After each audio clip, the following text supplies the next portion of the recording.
Donc nous allons voir l'examen du poignet et de la main. L'inspection est un temps important de cet examen, puisque en regardant uniquement la main, on peut apprendre beaucoup de choses. Sur le plan articulaire, en regardant la main comme celle de cette dame, on peut voir déjà qu'elle a des nodules d'Eberden ici, sur les interphalangiennes distales, des nodules de Bouchard ici, sur les interphalangiennes proximales, et par la simple inspection, on peut porter le diagnostic d'arthrose. Alors que dans un rhumatisme inflammatoire, la polyarthrite, ce sont plutôt les métacarpophalangiennes et le poignet qui sont tuméfiés, qui sont douloureux. Sur le plan de la mobilité, en ce qui concerne le poignet, on regarde la flexion et l'extension. La flexion est d'à peu près 60 degrés, l'extension peut arriver jusqu'à 80 degrés, et on regarde les inclinaisons latérales, qui sont à peu près de 30 ou 40 degrés, comme ça, et sur le plan externe, 60 degrés. Ici, l'inclinaison est un peu limitée. Ça vous fait mal quand on fait ce mouvement? Oui, c'est ce bras-là qui me fait mal. C'est ce bras-là qui vous fait mal. Mais est-ce que quand je fais ce mouvement, je vous fais mal au niveau du poignet? Oui. Hein? Oui, un peu. Un peu sur le côté interne. Voilà. Donc voilà pour les mouvements. Au niveau des métacarpophalangiennes ou des phalanges, on regarde la flexion de ces articulations. Si elle est complète, sur les IPD ici, sur les IPP, en principe, on doit pouvoir venir toucher la paume de la main avec la phalange. On regarde si ça fait mal. Si ça vous fait mal, vous le dites. Hein. Je vous fais pas mal. Je sens un peu, mais ça ne fait pas mal. Donc, il n'y a pas de douleur importante. Non. On peut aussi, bien sûr, appuyer sur les différentes articulations, les palper, et regarder s'il y a des douleurs au niveau des interphalangiennes distales ici, au niveau des interphalangiennes proximales. Non, donc elles sont déformées par l'arthrose, mais elles ne sont pas très douloureuses à la pression. C'est par moments qu'elles sont gonflées, et alors là je ne peux plus tenir un. Et sur les métacarpophalangiennes, bon, là pour le moment ça va bien. Là, vous m'auriez fait ça il y a 15 jours, je vous aurais dit ne le faites pas, elles me faisaient mal. Elles étaient gonflées. Ok, il ne faut pas oublier d'examiner le pouce, l'interphalangienne, et aussi l'articulation de la base du pouce, qui est souvent le siège d'arthrose, ça s'appelle la rhizarthrose. Ici, je vous fais mal? Ça va, ça va. Ici, je vous fais pas mal. Voilà pour l'examen articulaire. Alors, qu'est-ce qui se passe? Mais, je vous dis par moment, j'ai les mains comme ça, et je ne peux même pas prendre un verre. Qu'est-ce qui se passe à ce moment-là? Où est-ce que vous avez mal? Comme ça, j'ai tout ça, c'est gonflé. Mais c'est les articulations à ce moment-là? Oui. Ce ne sont pas les problèmes de tendons ici? Non, c'est ça qui se gonfle. D'accord. Mais alors, Mademoiselle Carrière, elle est folle quand on me voit comme ça. Alors, l'examen doit être neurologique pour être complet au niveau de la main, donc il faut regarder s'il n'y a pas d'amyotrophie, ça on l'a vu précédemment. Il faut regarder la sensibilité au niveau des doigts. Quand on touche là comme ça, vous sentez la même chose partout, c'est pas endormi. Quand vous prenez une tasse de café qui est chaude, vous sentez le chaud aussi? Oui. Le froid aussi, si vous mettez les mains sur le froid, vous le sentez sans problème. Oui. D'accord? Sur le dessus de la main, c'est pareil. C'est pareil. Ce qu'il y a, c'est que les nuits, je me réveille. Comme mon pied là, je le sens pas. Mais j'ai mes mains qui ont plein de fourmis. Alors où c'est que vous les avez les fourmis dans les mains? Jusque là, je suis obligée de faire dans tous les doigts? Oui, partout. Mes mains sont endormies. Et c'est surtout la nuit, ça? Quand je me lève le matin, je prends ça, ou ça me réveille même la nuit. Vous êtes obligé de secouer un peu la main? Oui, je me rassure là. Alors ça peut être évocateur de ce qu'on appelle le syndrome du canal carpien, qui est une compression du nerf médian au niveau de l'arcade rurale ici au poignet, et qui donne des fourmis essentiellement nocturnes, mais en principe dans le canal carpien, ces fourmis concernent le territoire innervé par le médian, c'est-à-dire les 3 premiers doigts et la moitié du 4e. En principe, elles ne doivent pas concerner le 5e doigt. Donc quand on suspecte un syndrome du canal carpien devant des paresthésies nocturnes dans le territoire du médian, outre l'amyotrophie ou les troubles sensitifs que l'on vient de chercher, il faut pratiquer 2 choses. Taper, percuter le médian qui passe à ce niveau pour chercher ce qu'on appelle le signe de Tinel. Quand je tape ici, ça fait quelque chose, madame? Ça fait mal là où je tape un peu, mais est-ce que ça vous fait déclencher des fourmis? Non. Pas du tout. Donc, parfois c'est positif, ça déclenche des fourmis ou des paresthésies plutôt dans le territoire du médian. Et la deuxième chose, c'est le signe de Phalen, où on fait une flexion forcée du poignet, un comprimant un peu de l'arcade rurale. On va maintenir ça pendant quelques secondes et on va demander à la patiente si les fourmis apparaissent. Oui. Alors, vous avez des fourmis qui arrivent là? Dans quel doigt? Bah, dans tous les doigts. Même dans le petit? Tout. Même dans le petit? Attendez, laissez-moi faire. Non. Ah, vous voyez. Donc, il y a des fourmis qui apparaissent dans les territoires du médian, pas dans le petit doigt, et ça peut être un signe en faveur du syndrome du canal carpien. C'est donc qu'il faudra confirmer par une électromyographie, éventuellement. Donc, en gros, si on se résume, chère madame, il y a ces articulations qui sont déformées, là et là, ça c'est de l'arthrose. Celles-ci sont un peu touchées aussi, ce qui est un peu surprenant dans l'arthrose, donc il faudra voir sur les radiographies ce que l'on trouve d'autre. Et ça vous fait mal par poussée, c'est pas toujours douloureux. Non. Des fois ça gonfle, Oui. et des fois ça fait mal, et des fois ça ne gonfle pas. Non. C'est Quand ça gonfle, c'est où exactement? là. Sur ces articulations-là? Oui. Plus que sur celles-ci? Oui, c'est là surtout. Ça Et ça gonfle. me fait mal, je n'ose pas toucher ma main. Et j'ai plus de puissance dans la main. Ça dure longtemps? J'arrive à faire 10 jours comme ça. Ah, quand même. Oui. Et ça vous réveille la nuit quand elles sont gonflées? Eh ben, Ça vous fait mal uniquement dans la journée quand vous en servez? ça me fait mal la journée quand je m'en sers. Puis si un lit par exemple, je me frotte dessus. D'accord. Et ben, je me dis, il faut que tu te mettes ailleurs. Hein. D'accord. Et puis donc, il y a ces paresthésies, ces fourmis dans ces doigts, qui vous obligent le matin à secouer vous-même. Oui, qui ça peuvent me plaît être, pas. Ça me plaît pas. ça peut être à l'origine, enfin ça peut être secondaire à une petite compression du nerf ici. Oui, oui. Hein, Ça, ça c'est facile à. Oui, enfin, je à ne m'accole objectiver, pas, mais à ça ne soigner. me plaît pas. Alors, je remue ma main pour la. Parce que ce Ah, pied-là, oui. par contre, là, vous voyez, Hum. ben lui, je le sens pas. C'est la même chose, mais ça c'est une histoire de sciatique différente. Ça fait longtemps que ça vous le fait, ces fourmis dans les doigts? Oh, ça fait déjà un moment, oui. Ça va en s'aggravant, ça vous le fait de plus en plus? Ah oui, ou pas? de plus en plus, ça se machine de plus en plus. Hein. D'accord. Ça c'est le gonflement, mais les fourmis dans les doigts aussi, Et oui, ça s'accentue. ça fait un moment que j'en D'accord. ai, et que j'en ai souvent. D'accord, mais là on verra les radiographies et l'électromyographie. Bonjour madame. Donc, cette patiente a été hospitalisée pour un problème de genou, dont on ne va pas parler aujourd'hui, mais elle a un phénomène un peu particulier au niveau de la main qu'elle va nous expliquer. Alors qu'est-ce qui se passe, madame Nerdu, au niveau de cette main? Des fois, Expliquez-nous ce qui les vous arrive. doigts me font mal quand je Oui. plie, quand je ferme mes doigts, mon Oui. poignet comme ça, Oui. et après quand je vais les ouvrir, Oui. surtout le matin, le matin, Oui. alors, voilà.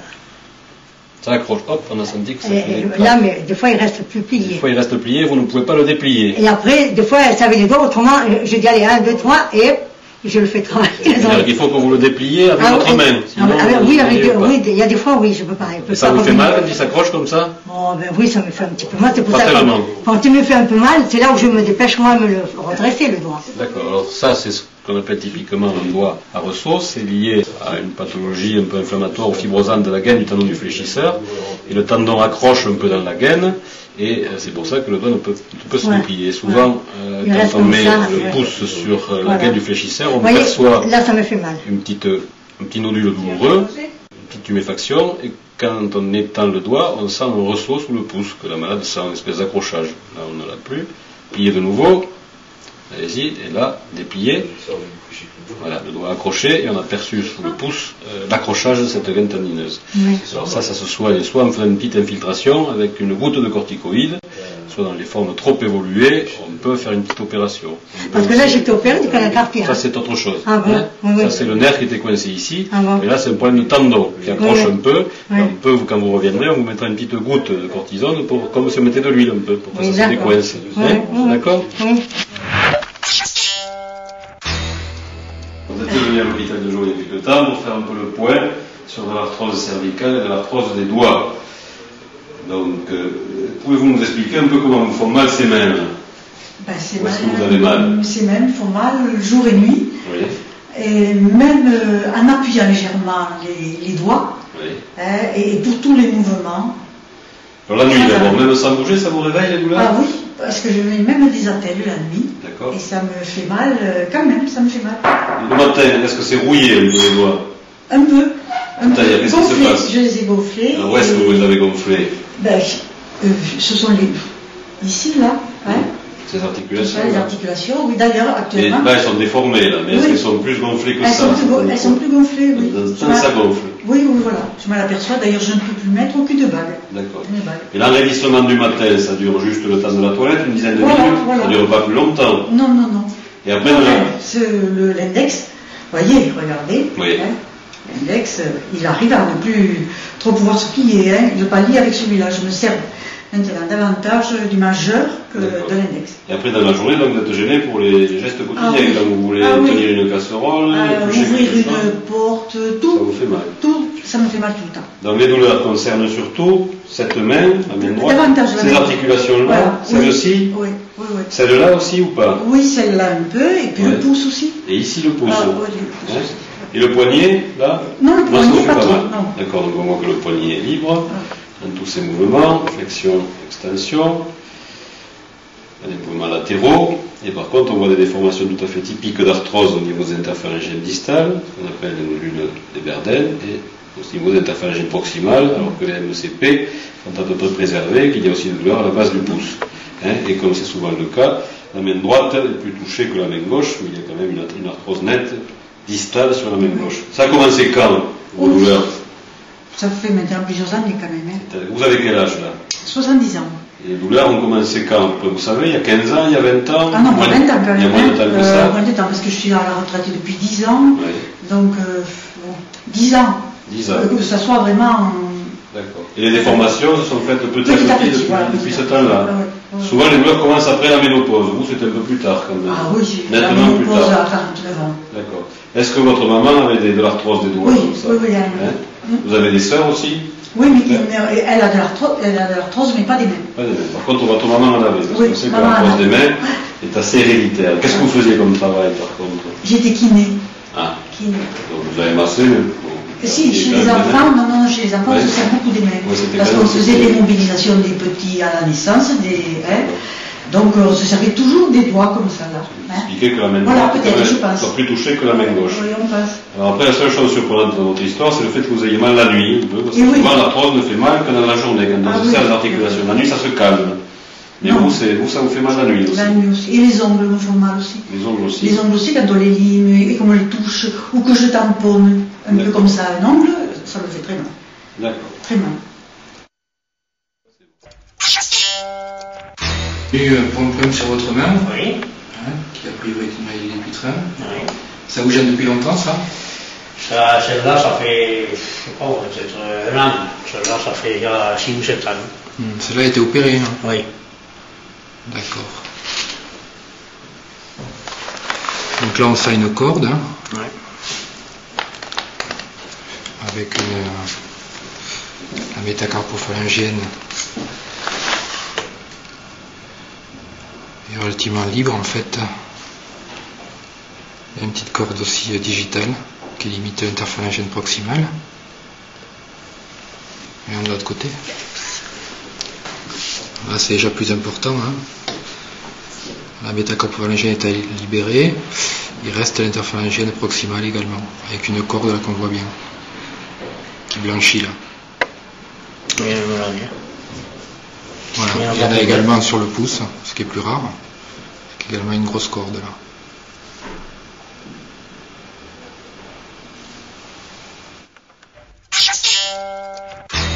Non, chère madame, votre médecin nous envoie la consultation pour des petits problèmes articulaires qui évoluent à peu près depuis le mois d'août, c'est-à-dire depuis 6 mois, qui concernent en particulier les mains. Vous pouvez me raconter un peu comment sont vos douleurs au niveau de la main en particulier? Écoutez, c'est surtout le matin, j'ai du mal à plier et à déplier la main complètement. Ouais. Et si je porte quelque chose de lourd ou que je fais certains mouvements avec la main, ça me fait mal, mais si je ne bouge pas, c'est supportable. Dans la nuit, est-ce que ça vous réveille? Jamais. Jamais. Non. Et le matin, non, c'est un peu. Vous voyez les doigts? Voilà. Ça dure combien de temps cet enraidissement? Ça dure au moins une heure où j'ai du mal. Et j'ai remarqué qu'en passant sous l'eau chaude, il me semble que ça c'est évolue plus important vite. aussi. D'accord. À part, donc dans cette main, quelles sont les articulations qui vous font mal? Alors, ces deux articulations là. Donc deuxième et troisième métacarpophalangienne. Et là surtout. Et la troisième interphalangienne. L'autre main ne vous fait pas mal? Si, l'autre main me fait mal aussi, à cet endroit-là, cette articulation me fait quatrième mal. métacarpophalangienne. Et ici, Un peu la base dans du le pouce. pouce là. D'accord. Donc ça vous fait pas mal la nuit, le matin ça vous fait particulièrement mal et c'est raide. Et dans la journée ça vous fait mal après quand vous serrez les objets. Voilà, sinon ça me fait pas mal. Je peux dire, dans la journée, si je fais rien de spécial, je n'ai pas mal. Vous avez mal à votre articulation que les mains? Au pied aussi. Oui. Où est-ce que vous avez mal au pied? Alors au pied, celui-là, je sais pas si je me déchausse. Oui, vous pouvez vous déchausser, oui. Au pied, j'ai mal ici, là ça me suit, j'ai une douleur qui me suit là. Donc sur la tête des métatarsiennes, oui. Et sous l'autre pied, c'est plus sous le talon que j'ai mal, mais je n'arrive pas à définir d'où ça vient exactement. Et là aussi c'est plutôt le matin que ça vous fait mal? Oui, c'est dans les plutôt premiers matin. pas, c'est là où ça vous fait le plus mal. Voilà. Et après dans la journée, bon, c'est tout à fait supportable. Le plus qui me gêne, si vous voulez, c'est cette main. Vous êtes droitière. Voilà. Comme travail, vous êtes je travaille dans un tribunal, je suis fonctionnaire. Vous tapez à la machine, sur l'ordinateur. D'accord. Donc on peut et justement, ça a commencé au mois d'août. Bon, il n'y avait plus personne, voilà, et j'étais la seule. Ah, vous travaillez beaucoup alors? Oui, j'ai beaucoup travaillé au mois d'août et je me suis beaucoup servi de l'ordinateur alors qu'habituellement je m'en sers peu. Alors je pensais au début que c'était ça qui vous occasionnait les douleurs. Voilà. Et donc vous avez 51 ans et vous êtes en train de faire la ménopause. Vous m'avez dit les règles se deviennent un peu irrégulières. Voilà. Donc on aurait pu penser à des douleurs arthrosiques souvent autour de la ménopause, mais quand même quand on regarde sa main, on s'aperçoit qu'elle a un gonflement indiscutable des deuxième et troisième MCP, je vous fais mal quand j'appuie ici aussi, et qu'elle a aussi un gonflement net au niveau de la troisième IBP, avec une petite synovite et un épanchement. Et ça, c'est pas le siège caractéristique de l'arthrose qui touche surtout les interphalangiennes distales à la base du pouce. C'est peut-être une polyarthrite débutante, d'autant qu'il y a cet enraidissement matinal qui est quand même assez net puisqu'il dure 1 heure, bien qu'il n'y ait pas de réveil nocturne.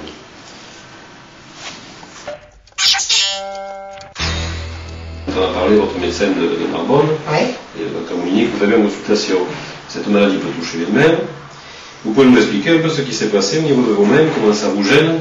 Eh bien, je ne peux pas allonger les doigts et je ne peux pas non plus fermer les mains. D'accord. Et ça, vous en êtes aperçu quand? Oh, là, il y a 2 mois et demi, disons que ça m'a pris ça. Avant, c'était normal. Avant, c'était normal. Pour un temps, là, vous aviez des mains certainement normales. Oui, tout à fait. Je suis rentrée au mois d'avril chez moi, puisque je passe par moi ici. Et bon, c'était normal. Ça m'a pris, disons, le début septembre. D'accord. Et ça s'aggrave, là. Vous avez l'impression que plus le temps passe? Oui, et bien là, depuis que, je ne sais pas si c'est la cortisone, il me semble que la gauche est un peu plus souple, quoique il y a quand même de la retenue, mais et ici, alors celle-là, elle est un peu plus. Donc on a un aspect de la peau qui est tendu, là, avec perte des rides. Il y a comme des gouttes de sueur qui apparaissent des fois, c'est un peu mouillé ou pas? Non. Et là, vous avez du mal à les étendre. Faites comme si vous vouliez faire la prière, comme ça, regardez. Là, vous n'y arrivez pas à le faire, donc on n'arrive pas à serrer les doigts. Et les articulations vous font mal aussi, dans le niveau des mains? J'avais mal au poignet. Et du moment que je ne pouvais pas faire ça, tellement ça me faisait mal. Et puis quand j'ai pris l'anti-inflammatoire, ça a été mieux. Toutes les douleurs, les fortes, je ne les sentais pas. Quand vous allez au froid, qu'est-ce qui se passe? Ah, au froid, alors je ne les sens pas. J'ai tout le bout des doigts à partir de ces phalanges. D'ailleurs, quand ça m'a pris, ça a commencé par enfiler ici. Oui, d'accord, sur les métacarpophalangiennes. Mais avec le froid, donc, vous dites que vous ne sentez plus vos doigts, et ils changent de couleur en plus, ils deviennent blancs. Ah oui, alors ils viennent blancs ou ils viennent bleus. Quand j'ai vraiment froid, ils sont bleus. Ça ne vous le faisait pas avant non plus? Ah non. L'hiver d'avant, dans j'ai toujours craint le froid. Mais... D'accord. Et ça ne changeait pas de couleur comme maintenant? Non, ah non, là, ça s'est aggravé là, dans l'affaire. La nuit, elles vous font mal? Ben non, là, quand elles m'ont fait bien mal. Depuis que vous prenez le traitement, ça va mieux? Depuis la cortisone. Mais autrement, si je ne me réveillais pas, je ne le sentais pas. Mais si je me réveillais, évidemment, dès que je bougeais. D'accord. Vous avez un peu la même chose qui commence au niveau des orteils aussi? Oui. Elles sont un peu bleues, un peu violacées. Ah oui, je ne les avais pas violacées. Ça, c'est tout récent. Oui. D'accord. Bon, on va faire 10 000 ans pour s'occuper de tout ça, pour commencer un traitement associé à la cortisone.